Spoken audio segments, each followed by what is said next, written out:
내가 가만히 있어도 환경을 통해서 인연은 주어집니다. 인연이 없는 사람은 애초부터 이 지구별에 올 수가 없어요. 많은 인연을 접해야 하는 사람도 있고 작은 인연을 접해도 상관없는 사람도 있습니다. 그래서 어떤 사람은 외향적인 성격을 타고 태어나고 또 어떤 사람은 내성적인 성격을 타고 태어납니다. 어떤 사람은 말이 많고 어떤 사람은 말수가 적죠. 그러나 모든 인간에게 공통적으로 요구되는 기술이 하나 있습니다. 상대방이 이해할 수 있도록 말을 해야 한다는 것이죠. 이것을 못하면 삶이 정말 비루해집니다.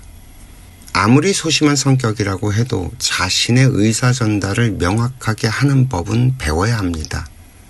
활달한 성격을 가진 사람은 말로 인한 실수가 많을 수 있으니 명확하게 말을 하는 법을 배워야 하고요. 사실 이건 학교 교육에서 필수로 했어야 하는 건데 이 나라의 교육이 좀 변질된 탓에 이 교육이 제대로 이루어지질 못했습니다. 그래도 어떻게 하겠어요. 세상이 그런데. 궁금합니다. 탓하고 싶은 생각은 없어요. 세상을 탓해봤자 어떻게 하겠어요. 세상은 변하고 있는데. 내 인생을 살아가는데 절대적으로 필요한 일이기 때문에 나이가 들었어도 결국 이 문제는 해결을 해야 합니다. 제가 이렇게 설명을 하는 중간중간에 이해가 되셨냐고 묻는 이유도 여기에 있습니다. 이해가 되지 않는 말들은 그저 소리에 불과하니까요. 의사 표현이 명확하게 전달되지 않으면 오해가 생깁니다. 두리뭉실한 표현도 문제가 됩니다. 그 이신전심이란 말은 그만큼 명확하게 의미가 전달이 됐다는 표현이지 내가 개떡같이 말을 해도 상대가 찰떡같이 말을 알아듣는 걸 말하는 게 아닙니다. 이 말을 상대가 이해가 되도록 하려면 그만큼 실력과 내공이 필요합니다. 그런데 여기에서 보통 사람들이 생각하는 외향성과 내향성에 대해서 저는 좀 다른 각도로 이야기를 해볼까 합니다. 그 외향성의 사람이 내공이 깊을까요? 내향성의 사람이 내공이 깊을까요? 자기 표현을 외향성의 사람들이 더 잘할까요? 아니면 내향성의 사람들이 더 잘할까요? 이 물어야 말을 하는 사람이 있고 묻지 않아도 자기 말을 하는 사람이 있습니다. 이걸로 보통 외향과 내향을 구분짓죠. 맞나요? 저는 좀 다른 생각을 해봅니다. 내공이 있는 사람은 상대방이 자기 이야기를 하도록 분위기를 유도합니다. 어려서는 이 성향에 따라서 좌지우지 되지만 나이가 들고 내공이 쌓이면 그런 거와는 상관이 없는 사람이 되고요. 또 혼자 있는 것을 못 견디는 사람을 외향적이라고 하고 혼자 있는 것을 더 편해하는 사람을 내향적이라고 우리는 생각합니다. 그러나 외향적인 사람도 혼자 있을 수밖에 없는 환경이 만들어지기도 하고요. 내향적인 사람들도 사람들 속에 있도록 환경이 만들어지기도 합니다. 각자 자기 인생을 살아가는데 필요한 환경이 오는 것이니까요. 다만 그 속에서 자기가 어떤 선택을 하느냐는 성격에 의해서 많이 좌우가 되겠죠. 우리가 접하는 수많은 정보들에는 오류가 좀 있습니다. 우리들이 알고 있는 거의 대부분은 외향적인 성격의 사람들이 주류를 이루는 서양에서 만들어진 지식들이에요.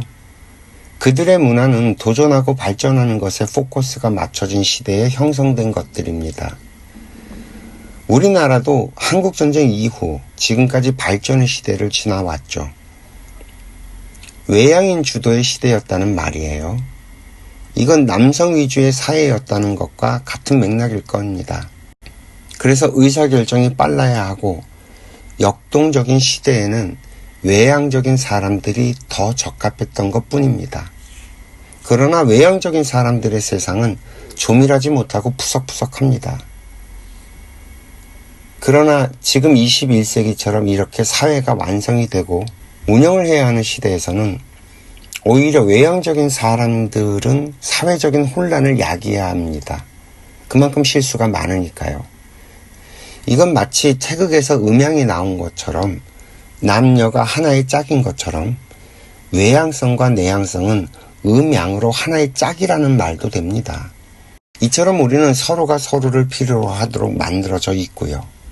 한쪽이 없다면 절름발이가 됩니다. 이 지구별에 태어난 우리들은 서로가 서로를 필요로 하게 만들어져 있습니다. 이유 없이 내 주변에 얼쩡대는 인연은 단 하나도 없다는 말입니다.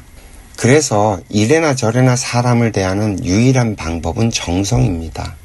그 영화 영린에서 예기 중용에 나오는 문장 기억하시나요? 하지 않고 최선을 다해야 한다. 작은 일에도 최선을 다하면 정성스럽게 된다. 정성스럽게 되면 겉에 배어나오고, 겉에 배어나오면 겉으로 드러나고, 겉으로 드러나면 이내 밝아지고, 밝아지면 남을 감동시키고, 남을 감동시키면 이내 변하게 되고, 변하면 생육된다. 그러니 오직 세상에서 지극히 정성을 다하는 사람만이 나와 세상을 변하게 할 수 있는 것이다. 이것이 예기 중용 23번째 장이옵니다. 우리가 그 어떤 것도, 그 어떤 사람도, 그 어떤 상황도 대처할 수 있는 가장 최선의 방법은 상대를 인정하고 받아들이는 것입니다. 나를 낳아준 부모가 부족한 것을 인정하고 그분들의 인생과 삶을 받아들이는 것에서부터 나에게 주어지는 모든 환경이 이미 내가 기억하지 못하는 저편에서부터 만들어져서 나에게 왔다는 사실을 인정하고 받아들이는 것이죠. 내가 태어난 지금 이 시대도 내가 이 시대를 필요로 했고 이 시대가 나를 필요로 해서 서로 연결이 되었다는 사실을 인정하고 받아들여야 합니다. 만약 지금 내가 저 사람을 어떻게 처리할 수 없다는 사실을 인정하고 받아들이면 내 실력이 부족하다는 것을 인정하게 되는 것이 되고 그 사람을 원망하지 않게 되며 그 사람에게 부탁을 할 용기가 생깁니다. 사실은 제가 실력이 부족해서 당신을 상대할 수 없으니 제가 잠시 떨어져서 제 자신을 갖출 수 있도록 노력을 하겠습니다 하면서 시간을 벌 수도 있겠죠. 원래 인생의 구조가 그렇게 만들어져 있는 것인데 뭐하러 억지를 부리면서 싸우나요? 내가 태어난 이 세상은 그 세상을 만들어가는데 나는 아무것도 한 것이 없습니다. 나는 그저 그렇게 만들어진 세상에 태어나서 오히려 그 세상의 보호를 받으면서 성장을 했죠. 내가 받은 교육, 내가 아는 지식 같은 것들도 이미 만들어져 있는 그 세상이 가르쳐준 것들입니다. 그런데 어디 세상에 내가 불평불만할 것들이 하나라도 있나요? 이처럼 제가 설명드리는 인생의 구조를 이해하게 되면 억지를 부리지 않게 됩니다. 자연에 순응한다는 말은 이런 것을 말하는 것이죠. 순천자 흥이요 역천자 망이라는 말도 이것 때문에 나온 것이고요. 이 세상에 나오는 수많은 말들이 잘못된 건 하나도 없습니다. 다만 그 말이 어디에서 어떻게 쓰여야 하는지를 우리가 모르는 것이죠. 병과 병뚜껑은 있는데 병과 병뚜껑을 갖다 맞추는 일이 잘 안 되는 겁니다. 이 세상에 나와 있는 말들, 수많은 명언들이 내 삶의 맥을 못 추고 무용해지는 이유가 여기에 있습니다. 그 말들이 틀렸다는 것이 아니라 그 말을 어디에 써야 하는 건지 모르는 것이죠. 이해가 좀 되셨을까요? 그래서 그저께 이야기했던 것처럼 우리가 틀딱이 되어서는 안 된다는 이유가 바로 이것 때문입니다. 아니 그럼 어떻게 하라고? 이미 설명을 드렸잖아요. 입은 닫고 귀는 열어두라는 겁니다. 나에게 오는 정보와 지식의 에너지가 차고 넘치면 저절로 내공이 생겨서 병과 병뚜껑이 어디에 맞는 것인지 스스로 알아진다는 겁니다. 우리는 이처럼 저절로 되는 법을 걸어가야 실패를 하지 않고요. 우울증 이야기가 한 10일이 넘어가니까 이야기가 자꾸 맥이 빠지고 삼천포로 빠지고 재미도 없어지는 것 같네요. 어쨌든 저의 이야기가 위로의 말은 되지 못할 겁니다. 제가 그런 말을 잘 못하기도 하고요. 다만 위로의 말로는 이런 문제들이 해결되지 않는다는 건 분명합니다. 보다 근원적인 접근으로 본질의 문제를 해결할 수밖에 없습니다. 저는 여러분들께 그 인생학교 듣기훈련 프로그램에 도전해 볼 것을 추천드립니다. 100일간 매일 하루에 한 편씩 듣다 보면 분명히 여러분들의 우울증이 저절로 사라지는 것을 확인하실 수 있을 겁니다.